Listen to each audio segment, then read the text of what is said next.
मैं ये नहीं कहूंगा जो प्रधानमंत्री कह रहे थे सोना मत खरीदना एक साल, पेट्रोल डीजल। भाई चुनाव से पहले कहा गया, चुनाव तक तो कहते सब ठीक है, अब कह रहे पेट्रोल डीजल मत खरीदो, कम खरीदो, सोना मत खरीदो, तेल मत खाओ।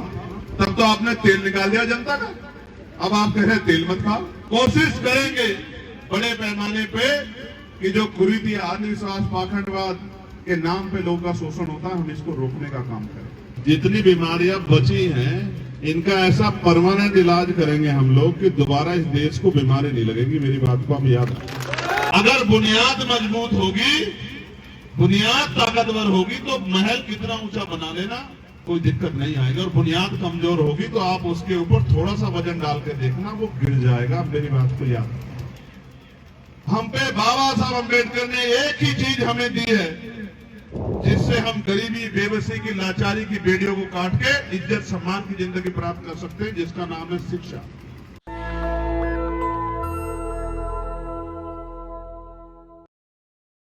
और जिसकी असल बेड़ियों को, असल बीमारियों को काटने का काम बाबा साहब अम्बेडकर ने संविधान के जरिए किया। तो संविधान के जरिए जितनी बीमारियों को वो काट गए हैं या इलाज बता गए हैं, पर्चा लिख देगा, डॉक्टर पर्चा लिख देता है। आपकी पीड़ा को जानने के बाद, आपकी बीमारी को जानने के बाद आप डॉक्टर के यहाँ जाते हो ना, तो डॉक्टर को जब आप अपनी बात बताते हो, डॉक्टर क्या करता है, उसको पर्चे पे लिखता रहता है, फिर वो नीचे लिख देता है दवाइयां कि भाई ये दवाई। तो बाबा साहब अम्बेडकर संविधान में हर बीमारी की दवाई लिखकर गए। अब मैं जितना उनको पढ़ रहा हूं, जान रहा हूं, संविधान को पढ़ रहा हूं, तो मेरे मन में और मेरी जानकारी में सारे इलाज आ रहे हैं। और मैं आपको भरोसा दिला के कह रहा हूं, आज मसौदा में जितनी बीमारियां बची हैं इनका ऐसा परमानेंट इलाज करेंगे हम लोग कि दोबारा इस देश को बीमारी नहीं लगेगी। मेरी बात को हम याद रखें। मैं बहुत सारे विषय पे नहीं जाऊंगा आज। मैं आपको ना, मैं इसलिए नहीं बोल रहा था कि जैसे मैं कोई बात कहूंगा तो जो दूसरे लोग घूम रहे हैं वो सब लोग भी उसी बात को कहने लग जाएंगे कि भाई हम भी यही करेंगे, हम भी यही करेंगे। मैं आपको सच कह रहा हूं, जो काम आज से 50 साल पहले हो जाना चाहिए था वो इस देश में हुआ नहीं। और आज मैं आपको गारंटी दे रहा हूं, जिस दिन अवसर चंद्रशेखर आजाद के हाथ में होंगे, आप मुझसे एफिडेविट लिखवा लो,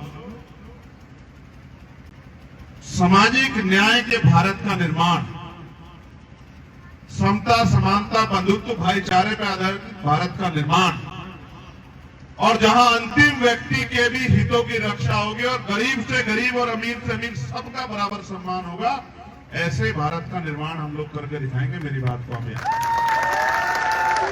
और मैं ये बात हवा में नहीं कह रहा हूं, मैं पढ़ा लिखा व्यक्ति हूं, अधिवक्ता हूं, वकील हूं, मेरे वकील साथी बैठे होंगे। हम वही बात कहते हैं जिस बात को हम कर सकते हैं। मैं कोई ऐसी बात नहीं कहता जिसको नहीं करते। मैंने अब से 8 दिन पहले कहना शुरू किया है कि हम कक्षा 1 से लेके 12 तक मुफ्त शिक्षा की व्यवस्था करेंगे। कितने क्लास से लेके? कक्षा 1 से लेके 12 तक। उसका कारण सुनो मेरी बात को। जब से बात मैंने कहनी शुरू की है, सत्ता में बैठे लोग सोच रहे हैं कि हम इसकी घोषणा किस मंच पे करें कि हम भी शिक्षा व्यवस्था फ्री करेंगे 1 से लेके 12 तक। और 1 से लेके 12 तक ही क्यों? 1 से लेके 8 तक क्यों नहीं? 1 से लेके 10 तक क्यों नहीं? 1 से लेके 12 तक, 1 से लेके ग्रेजुएशन तक क्यों नहीं? क्यों? उसका एक कारण है। अगर बुनियाद मजबूत होगी, बुनियाद ताकतवर होगी तो महल कितना ऊंचा बना लेना कोई दिक्कत नहीं आएगी। और बुनियाद कमजोर होगी तो आप उसके ऊपर थोड़ा सा वजन डाल के देखना, वो गिर जाएगा। मेरी बात को याद। हम पे जमीनें नहीं है बहुत बड़े पैमाने पे, हम पे बहुत बड़े बिजनेस नहीं है, बहुत बड़े व्यापार नहीं है, बहुत धन दौलत नहीं है। हम पे बाबा साहब अम्बेडकर ने एक ही चीज हमें दी है जिससे हम गरीबी, बेबसी की, लाचारी की बेड़ियों को काट के इज्जत सम्मान की जिंदगी प्राप्त कर सकते हैं, जिसका नाम है शिक्षा।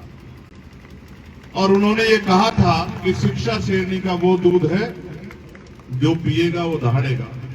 और मैं आपको कह रहा हूं, दुश्मन बहुत चालाक है, उसको ये पता है कि शिक्षा अगर गरीबों के बच्चों तक अच्छी पहुंच गई तो कल ये पढ़ लिख के नौकरी रोजगार करके स्वाभिमान सम्मान का जीवन प्राप्त करेंगे तो इस देश में ऊंच नीच भेदभाव नहीं रह पाएगा। आज मैं बाबूजी का नाम नहीं जानता सही तरह से। इतवारी लाल जी, बाबूजी के 4 बेटे हैं, 3, 5, पांचों बेटे अच्छी नौकरी कर रहे हैं, अच्छी तनख्वाह प्राप्त कर रहे हैं। तो बताओ क्या उनके बच्चों को अच्छा भोजन मिलेगा नहीं मिलेगा? बताओ ईमानदार से हाथ उठाकर, मिलेगा या नहीं मिलेगा? अच्छा घर का माहौल होगा नहीं होगा? बताओ अच्छी सुविधाएं मिलेगी नहीं मिलेगी? बताओ उनको कपड़ों के लिए, जूतों के लिए, किताबों के लिए किसी के आगे हाथ फैलाना पड़ेगा क्या? ईमानदारी से बताओ ये परिवर्तन कैसे हो गया? कैसे हुआ? शिक्षा से। और दुश्मन इसी से डरता है, समझ गया? सरकारी स्कूल में अलग तरह की शिक्षा और प्राइवेट स्कूल में अलग तरह की शिक्षा। और आप कंपैरिजन करो, ये पांचों बच्चे यहां बैठे, कंपैरिजन करो। एक बच्चा हिंदी मीडियम में पढ़ रहा है प्राइमरी स्कूल में, और एक बच्चा इंग्लिश मीडियम में पढ़ रहा है सीबीएसई आईसीएसई बोर्ड में। कक्षा 8 में दोनों को बराबर खड़ा करो, बताओ दोनों ज्ञान के आधार पे बराबर हो पाएंगे? ईमानदारी से बताओ, अपने दिल पे हाथ रखें, हो पाएंगे? आप बताओ हो पाएंगे? तो जब नहीं हो पाएंगे तो कल अगर इनको एक पेपर दिया जाए कि इस पेपर पे आपको नौकरी रोजगार मिलेगा, तो क्या वो सरकारी स्कूल में पढ़ा हुआ बच्चा क्या उस बच्चे का मुकाबला कर पाएगा? आप समझो असल बात क्या? असल बात यह है कि सिस्टम डरता है गरीबों से, कमजोरों से, मजलूमों से, दलितों से, पिछड़ों से, आदिवासियों से, मुसलमानों से डरता है सिस्टम। उनको लगता है अगर ये पढ़ लिख ले तो अच्छी कुर्सियों पर बैठेंगे और कल हम इनका जाति धर्म के आधार पर शोषण नहीं कर पाएंगे और ये तरक्की में अपना योगदान देंगे, टैक्स देंगे और आगे बढ़ेंगे, सम्मान का जीवन प्राप्त करेंगे। ये दर्द है सिस्टम को, ये तकलीफ है। इसलिए सिस्टम बनाने वाले लोग जो सरकारों में बैठे हैं वो सब कुछ दे देंगे आपको, आटा दे देंगे, चावल दे देंगे, नमक दे देंगे, दूध दे देंगे, दही दे देंगे, चीनी दे देंगे, सब दे देंगे, लेकिन आपके बच्चों को अच्छी शिक्षा नहीं देंगे क्योंकि वो जानते हैं शिक्षा प्राप्त करके ये आपके काबू में नहीं रहेंगे, ये आगे भागेंगे, दौड़ेंगे, उड़ेंगे और अपनी मंजिल को पालेंगे। इसलिए वो आपसे डरते। और मैं आपको गारंटी से कह रहा हूं, हम लोग मेहनत कर रहे हैं, इसी बार सूरज निकलेगा और कक्षा 1 से 12 तक की पढ़ाई हम लोग मुफ्त करेंगे। और सिर्फ पढ़ाई नहीं, मेरी बात को सुनना और समझना, सिर्फ पढ़ाई नहीं, मैं आज गारंटी से कह सकता हूं, हमारे दूसरे बड़े भाई भी यहां बैठे हैं, जो आदमी 20-25 हजार रुपए कमा रहा है वो सरकारी स्कूल में नहीं पढ़ाता अपने बच्चों को। बताओ पढ़ाता है क्या? ईमानदार से बताओ, मैं झूठ तो नहीं बोल रहा हूं। आप में से कितने लोग हैं जो 20-25 हजार रुपए कमाते हैं और सरकारी स्कूल में अपने बच्चों को पढ़ाते हैं? आपकी कमाई से ज्यादा की तनख्वाह मिलती है एक मास्टर जी को, मिलती है नहीं मिलती? बताओ 50,000 रुपए, 60,000 रुपए, 70,000 रुपए, 80,000 रुपए, 90,000 रुपए, लेकिन आप पढ़ाते कहां हो जहां के मास्टर को, बेचारे को, अध्यापक को 10,000 रुपए मिल रहे हैं? क्यों? ऐसे 5 मास्टर आएंगे पढ़ाने एक महीने जितने में सरकारी का एक मास्टर। क्यों?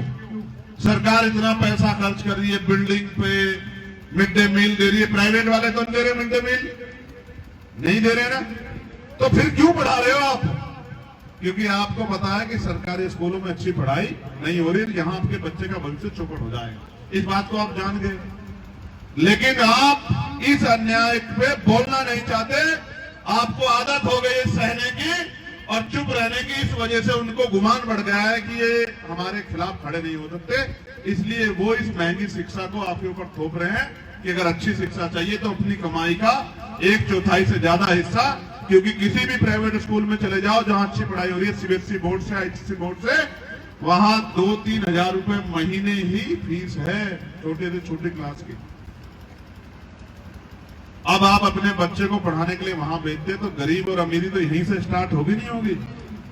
भाई गरीब आदमी जो मजदूरी कर रहा है, सफाई का काम कर रहा है, छोटा मोटा काम कर रहा है, मेहनत कर रहा है, छोटी मोटी किसानी कर रहा है, वो तो मजबूरी में सरकारी स्कूल में भेजेगा नहीं भेजेगा? इसलिए जानबूझ के इन्होंने ये सिस्टम खड़ा किया है। इस बीमारी को बाबा साहब का ये बेटा जरूर काटेगा, मेरी बात को आप याद रखें। कुछ बाबा साहब काट के, कुछ काशीराम साहब काट के, सारे फूले साहब काट के, साहू जी महाराज काट के, और जो बची खुची है उनको हम सब लोग मिलकर काटेंगे, मेरी बात को आप याद रखें। अच्छा, कक्षा 1 से 12 सुनो। मैं अमेरिका होके आया, मैं घूमने, आप इतिहास तो पढ़ो। इस देश में गुज और कितनी जातियां क्रिमिनल ट्रायल में थी, आप इतिहास तो पढ़ो। किसने रखा, किसने जो है ये कहा कि ये क्रिमिनल ट्राइब है, ये अपराधी जाति है? किसने आपको अपमानित कराया? आजादी से लेकर आजादी से पहले तक देश आजाद हुआ 47 में, संविधान आया 50 में, और ये इतनी जातियां 52 में आजाद हुई क्रिमिनल ट्राइब से। इतना अपमान से के बोलते रहते हो, इसी वजह से सत्ता में वो लोग बैठे हैं। मैं आपको कह रहा हूं, 5 किलो राशन नहीं देंगे अगर हम राजकाज में आके बंद कर देंगे। उसी दिन आज बता रहा हूं आपको, 5 किलो राशन नहीं देंगे, लेकिन आपके बच्चों को क्वालिटी एजुकेशन देंगे। क्वालिटी एजुकेशन जैसे प्राइवेट स्कूल में नहीं मिलती। और ऐसा बनाएंगे विद्यालय कि अगर माँ बाप छोड़ने जाएंगे तो ये कहेंगे थोड़ी देर यही आनंद ले लेते, इतना शानदार बनाया। ऐसा विद्यालय बनाएंगे कि माँ बाप भी कहेंगे हम भी पढ़ना चाहते हैं। ऐसा विद्यालय बनाएंगे, एसी भी होगा, फ्रिज भी होगा, सारी सुविधाएं होंगी। और बच्चा मैं देखता हूं बैग लेके जा रहा है, 10 किलो का कोई बैग ले जाने की जरूरत नहीं पड़ी। किताबें उसके स्कूल में रहेंगी। उसको काम के लिए जो आवश्यक चीज दी जाएगी, चाहे वो आईपैड हो या कुछ और जिसमें वो काम करके लाए, वही उसके पास होगा। उसकी कमर पे बोझ नहीं ला देंगे हम, स्कूल में सारी पढ़ाई होगी। उसको कोई चीज खरीदनी नहीं पड़ेगी कक्षा 12 तक। हर चीज का इंतजाम सरकार करेगी, क्योंकि उसका भविष्य मजबूत करना है। और मेरे भाई, 6 का नियम बन गया, केंद्र ने बना दिया नई शिक्षा नीति में, 6 साल से कम का बच्चा पढ़ेगा नहीं। तो 6, और जब वो 12वीं पास कर लेगा, 18 साल का हो जाएगा, वोटर हो जाएगा, अपना अच्छा बुरा समझ लेगा। जिस दिन वो 12वीं पास हो गए तय करेगा मुझे डॉक्टर बनना है, मुझे इंजीनियर बनना है, मुझे वकील बनना है, मुझे जज बनना है, मुझे पत्रकार बनना है, मुझे चित्रकार बनना है, मुझे लेखक बनना है, मुझे आर्टिस्ट बनना है, मुझे इंजीनियर बनना है, मुझे क्रिकेटर बनना है। जिस दिन वो 12वीं पास हो गए तय करेगा कि मुझे ये पढ़ाई करनी है, मुझे जो है पत्रकार बनना है, तो उस दिन उसकी पढ़ाई उसकी आर्थिक स्थिति के आधार पे उसकी व्यवस्था सरकार करेगी। उसको कर्ज नहीं लेना पड़ेगा, जमीन नहीं गिरवी रखनी पड़ेगी, और लोन को उतारते उतारते उसके पिता को कभी इस तरह के सपने नहीं आएंगे कि हम सुसाइड कर ले, हम लोन नहीं दे पा रहे। और मैं फिर कह रहा हूं, मैंने 7-8 पॉलिसियां बताई हैं जिन पे हम काम करेंगे। मैं ये नहीं कह रहा हूं 1000 पॉलिसियां, 7-8 जो बुनियादी सुविधाएं देगी। बुनियादी सुविधाएं, जब रेस की लाइन एक हो जाएगी ना, हर आदमी बराबर स्कूल में पढ़ के ज्ञान हासिल करके खड़ा हो जाएगा, उस दिन करवाना कंपटीशन, फिर पता लगेगा गरीबों के बच्चों में आगे बढ़ने की कितनी हिम्मत है। उस दिन एहसास होगा सरकार का सिस्टम। एक बीच की कड़ी को रोकते समय थोड़ा सा, आज असल में मेरा एक अपॉइंटमेंट है बहुत अर्जेंट, मैं बहुत जल्दी बता देता हूं। हम हेल्थ पॉलिसी लाएंगे बहुत अच्छी। उसका सारा सार ये है कि जैसे जीडीपी का 10% पैसा खर्च हो जाए शिक्षा पे और हेल्थ पे, हम किसी को इलाज की कमी कारण मरने नहीं देंगे। इस बात का मैं आपको वचन देता हूं।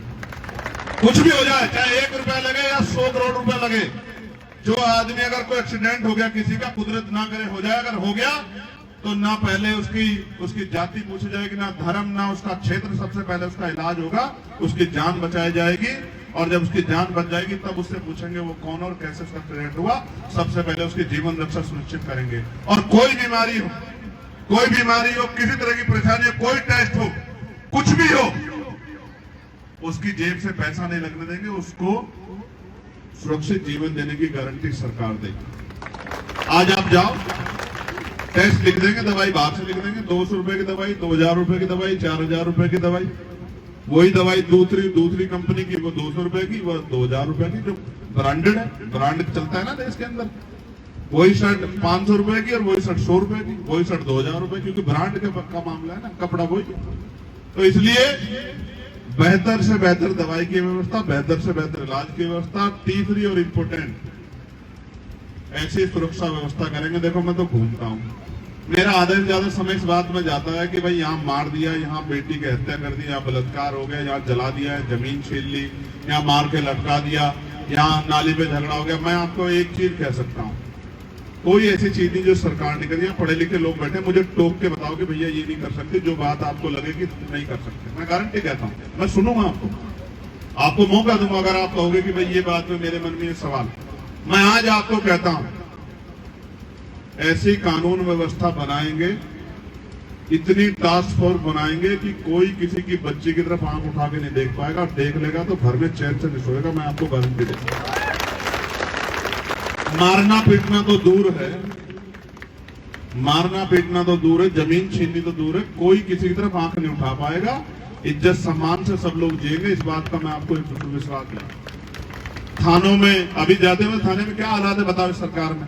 कोई ऐसा काम है सरकार दफ्तर में जो बिना पैसों के होता है क्या? बताओ होता है क्या? और सुनो, गरीब जाएगा तो बाबूजी के दफ्तर के बाहर रहेगा, और अमीर जाएगा तो सीधा अंदर जाएगा, और गरीब बैठा रहेगा। और जब वो कहेगा साहब मिलना, बाबूजी बैठ जा, आवाज कर रहा मिलना है, नाले आ जाते हैं यहाँ कहीं। और जब वो बाबूजी निकल के जाएंगे, कहेगा साहब मेरी समस्या थी, मेरा घर छीन लिया, मेरी जमीन छीन ली, मेरी बेटी को मार दिया, भाई तुम लोगों को यही काम है रोज कल चलाना। ये है सरकारी व्यवस्था आज के समय में। और मैं आपको ये कह रहा हूं, तजुर्बा आपको पिछला भी है, मैं भी वही खून हूं। जब कोई गरीब जाएगा तो अधिकारी पहले नमस्कार करेगा, कुर्सी बिठाएगा, पानी पिलाएगा, फिर पूछेगा क्या समस्या बताओ, और ओ बे तू बे नहीं साहब और आप कह के बात करेगा। मेरी बात को आप याद रखना, ऐसी व्यवस्था लागू करेंगे, समझा? ये सारे काम हो सकते हैं, बताओ भाई हो सकते नहीं हो सकते बताओ पहले मुझे। कोई ऐसा काम नहीं, लोकतंत्र में इतनी शक्ति दी है असेंबली और पार्लियामेंट को, सुप्रीम कोर्ट के ऑर्डर को मोड़ सकती है पार्लियामेंट, समझे? अधिकारी कुर्सी में मिलेगा, और जब कह दिया गांव में जाना तो गांव में मिलेगा। वहां दफ्तर में बैठ के कुर्सी नहीं तोड़ेगा, एसी में बैठ के, और लोग गरीब जनता सड़क पे आंदोलन करेगी, वहीं जाएगा, उनके बीच में उनकी सुनवाई करेगा, उनकी मदद करेगा। और जब वो चैन से बैठ जाएंगे अपने घर से, तब चैन से आके बैठेगा। नौकरी कर रहा है, तनख्वाह मिलती है, ठीक है, उनको तनख्वाह नहीं मिल रही जो परेशान हो रहे हैं, वो तो टैक्स देके तनख्वाह के पैसे दे रहे हैं। ये तो सिस्टम ही उल्टा है देश में। यहाँ संविधान में चलता क्या है, जो मालिक है उसको वो गाली खा रहा है, और जो नौकर है उसको बाबूजी कह रहा है, बाबूजी बाबूजी पैर पकड़ रहा। बताइए कौन सा सिस्टम है इस देश? लोकतंत्र नहीं कहता, ये संविधान नहीं कहता, ये तो इन्हीं का तंत्र कहता है जिनका राजकाज है। फिर मैं नौजवान हूं, मुझे तो अभी रोजगार मिला है जून 2024 में, अभी मिला मुझे रोजगार, तनख्वाह मिलती है मुझे, मैं अग्निवीर हूं। फिर अगली बार फिर मुझे परीक्षा देनी पड़ेगी, उसके बाद फिर जो है रिजल्ट आएगा, फिर मैं नौकरी पे लगूंगा नहीं लगूंगा मुझे पता नहीं। मगर मैं आपको बता रहा हूं, जितना बैकलॉग रखा है इस सरकार ने रोक के, उस सारे बैकलॉग को पहली कैबिनेट में भरेंगे और पक्की नौकरी देंगे जितने लोगों को दे सकते हैं, जितना अधिकार बैठता है लोग। जैसे ये घूम रहा है ना, स्कूल बंद करके टीचर कम नहीं किए जा सकते, स्कूल ज्यादा बढ़ा के टीचर ज्यादा तैयार किए जा सकते हैं। मैं समझो आप मेरी बात को। स्कूल क्यों बंद किए जा रहे हैं? क्योंकि हमारे अध्यापक जाके पढ़ाते हैं वहां, गरीबों का भविष्य बनाते हैं, इसलिए बंद किए जा रहे हैं कि ये ना ये होंगे स्कूल होंगे ना पढ़ेंगे बच्चे। इसलिए रोजगार की व्यवस्था हम लोग गारंटीड करेंगे, पक्का रोजगार देंगे, जिनको रोजगार नहीं मिला उनको बेरोजगारी भत्ता देंगे, और नए रोजगार सृजित करेंगे। ठेकेदारी को इस तरह की व्यवस्था खत्म करेंगे जहां लोगों का खून चूसा जा रहा है। अभी ये लोग बच्चे हड़ताल कर रहे थे ना नोएडा में, आपके यहाँ देखा आपने? कितने मजदूर हड़ताल कर रहे थे, कई कई साल से नौकरी कर रहे हैं, कुछ तनख्वाह नहीं मिल रही है ढंग की। पूरी व्यवस्था करेंगे कि पक्का रोजगार मिले, और जो सरकारी से अलग है उनको जो है उस तरह के पक्के रोजगार से जोड़ेंगे कि उनको किसी के आगे हाथ ना फैलाना पड़े। इंपॉर्टेंट, ग्रामीण इकोनॉमी को मजबूत करेंगे। और मैं आज नहीं बताता, मैंने देखा परसों, जब मैंने 8 दिन पहले शिक्षा की बात करी तो परसों एक पार्टी के नेताजी ने लिख दिया कि हम भी शिक्षा फ्री करेंगे, KG to PG, और मुफ्त इलाज करेंगे। इनमें पॉलिसी तो है नहीं, ये तो कॉपी कर रहे हैं मुझे। क्या कॉपी करेंगे? इनको ये नहीं पता, अगर इनसे पूछ ले कि भाई KG to PG सिलेबस क्या रखोगे, अध्यापक कहां से लाओगे, प्राइवेट स्कूलों क्या, इन पे पॉलिसी तो है नहीं। हम पे तो पॉलिसी है, हम पे तो ड्राफ्ट है कि प्राइवेट स्कूलों से कैसे जो है मुफ्त एजुकेशन लेंगे, ठीक है। इन पे बोर्ड क्या होगा, सिलेबस क्या होगा, इन पे कहां है? ये तो बस मुझे कॉपी कर रहे हैं और कहते हैं कि हम बहुत पुराने नेता हैं। अभी तो आया हूं मैं, अभी तो 5-6 साल हुए हैं मुझे, अभी चिंता क्यों कर रहे हो? मैं आपको गारंटी दे कहता हूं, हर पार्टी मेरी भाषा बोलेगी आजाद समाज पार्टी की, मैं आजाद समाज पार्टी हूं, याद रखना मेरी बात को। हर पार्टी कहेगी कि एजुकेशन अच्छी देंगे, हेल्थ अच्छी देंगे, ये करेंगे वो करेंगे। जो मैं आज बोल रहा हूं नोट कर लेना, अगले बड़े बड़े नेताओं के मुंह से सुन लेना, सरकार के मुंह से सुन लेना। आज तक नहीं सुना होगा, 80 साल में रिकॉर्ड उठा के देख लेना, अखबार होंगे आपके यहाँ, फोन होगा।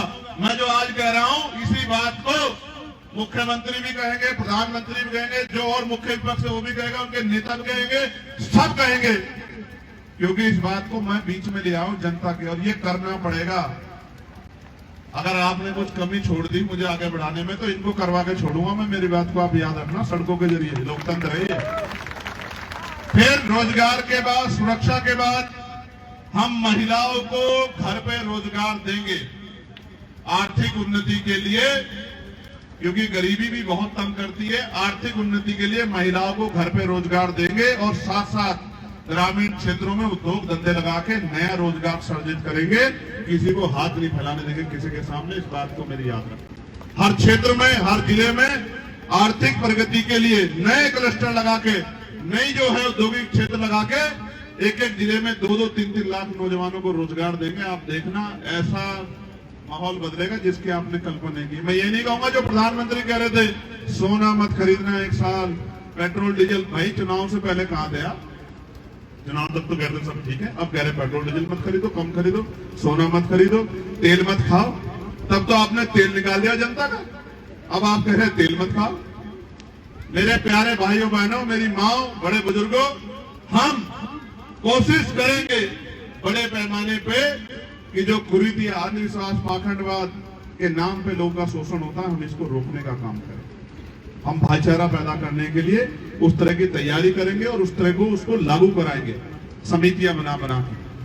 फिर अंत में जिसके ऊपर मेरा पूरा ध्यान है, कई सारी चीजें आप सुन लेना, मैं रोज बोलता हूं, आज समय कभी भी देख रहा हूं मैं, हम शराबबंदी लागू करेंगे, ये बात मैं आपको गारंटी से कह रहा हूं। अब इस पे आप मेरा, जो लोग शराब का सेवन करते हैं वो मेरा भले ही समर्थन ना करें, मैं देखो हाथ जोड़ के आपसे कह रहा हूं, ये शराब नुकसान कर रही है, शारीरिक नुकसान कर रही है, आर्थिक नुकसान कर रही है, परिवारों में झगड़े करा रही है, घर तुड़वा रही है, सड़क पे ज्यादातर एक्सीडेंट इसी की वजह से होते हैं, इसी की वजह से आपका सामाजिक सम्मान जाता है, और इसी को लोग कहते हैं कि भाई ये तो शराब में बिक जाते हैं। इस अपमान को मैं ज्यादा दिन तक आप के पास नहीं रहने दूंगा, मैं आपको गारंटी दे रहा हूं।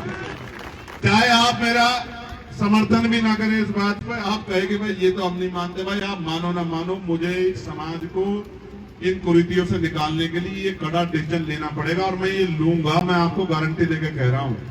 हम शराबबंदी करेंगे, करें करें करें, चाहे आप चुप हो जाओ, लेकिन हम शराबबंदी करेंगे करेंगे। क्यों? हजारों घर आज इसी वजह से टूट रहे हैं, हजारों लोगों की जान आज इसी वजह से जा रही है कि बच्चा पी के निकल गया। और बात मुझसे मत कहलवाओ, आप अपने बच्चों को नहीं संभाल पा रहे, 12-12, 14-14 साल के बच्चे शराब पीने लगे, आपकी जवानी खत्म हो जाएगी, ये देश कमजोर पड़ जाएगा। ये दुश्मन की साजिश है, आप नहीं समझ रहे हो। इस नशे ने नौजवानों के अंदर से उनकी शक्ति कमजोर कर दी है, कमजोर छीन ली है शक्ति। इसलिए हमने तय कर लिया है इन कुरीतियों को जड़ से काटने के लिए हम लोग, भाटी जी, शराबबंदी, जोर से कहो क्या करेंगे? अच्छा चलो, आपका समर्थन नहीं, मैं इनका समर्थन पूछ लूं जो मैंने बैठे, बताओ शराबबंदी होनी चाहिए, होनी चाहिए, जोर से बताओ। आपकी आवाज अगर मजबूत होगी तो यही फैसला हो जाएगा, वरना पीछे तो सरकार हटेगी नहीं। सुन लो मेरी बात, बताओ शराबबंदी होनी चाहिए नहीं होनी चाहिए? आप चाहते हो? हाँ, क्यों? क्योंकि 500 रुपए कमा के 200 की शराब पी के और उनके बच्चे कुपोषण के शिकार हो रहे हैं, आप नहीं समझ रहे हो। ये साइलेंट पॉइजन है, इससे आपको मरने नहीं दे सकता मैं, भले मेरा नुकसान हो जाए, भले ही मेरा नुकसान हो जाए, लेकिन मैं आपका नुकसान नहीं होने दूंगा। इसलिए मैं आपको मरने नहीं दूंगा, मेरी बात को आप याद रखना। इसलिए आपके मर्जी के बगैर भी ये लागू होगा, बस आप सुन लो मेरे, ठीक है? टेक्निकल एजुकेशन को हम 0 फीस पे करेंगे, जिससे कि आप बेहतर से बेहतर शिक्षा ले सको, और दुनिया में रोजगार की कमी नहीं है मेरे भाइयों। मैं इंडिया के लाखों लोगों को जानता हूं जो वर्क फ्रॉम होम कर रहे हैं यहाँ बैठ के और विदेशों तक अपना जो है नेटवर्क करके वहां रोजगार कर रहे हैं। लोगों के पास नियत नहीं है, वरना इस देश में पैसे की कमी नहीं, जमीन की कमी नहीं, लोगों के पास नियत नहीं। सरकार को जब 1000 बीघे जमीन 1 रुपए लीज पे 100 साल के लिए 1000 एकड़ जमीन पूंजीपतियों को दी जा सकती है, तो बताओ गरीबों को क्यों नहीं दी जा सकती? बताओ आप मुझे। लेकिन पूंजीपति पैसा देते हैं, गरीब कहाँ पैसा देते हैं, इसलिए जो है नहीं देती सरकार। सारे काम हो सकते हैं, लेकिन होंगे आपके आशीर्वाद से। जब आप आशीर्वाद दोगे तो सारे काम होंगे। बताओ मदद करोगे नहीं करोगे? दोनों हाथ उठा के बताओ। जब से मैंने शराबबंदी की बात की है, राइट हैंड का समर्थन थोड़ा सा कम हुआ है। राइट हैंड का सुन लो, आपको बता रहा हूं, जब से मैंने शराबबंदी की बात की है, इधर का समर्थन मेरे प्रति कम हुआ है थोड़ा सा। मैं इस बात को देख रहा हूं। नेशनल दस्तक की आपसे गुजारिश है कि अगर इसको बचाना चाहते हैं तो नेशनल दस्तक को सब्सक्राइब करने के लिए रेड कलर के सब्सक्राइब बटन को दबाएं, फिर बेल आइकन की घंटी दबाएं। नेशनल दस्तक को बचाने के लिए बहुत जरूरी है कि हर खबर को शेयर करें, लाइक करें, कमेंट जरूर करें।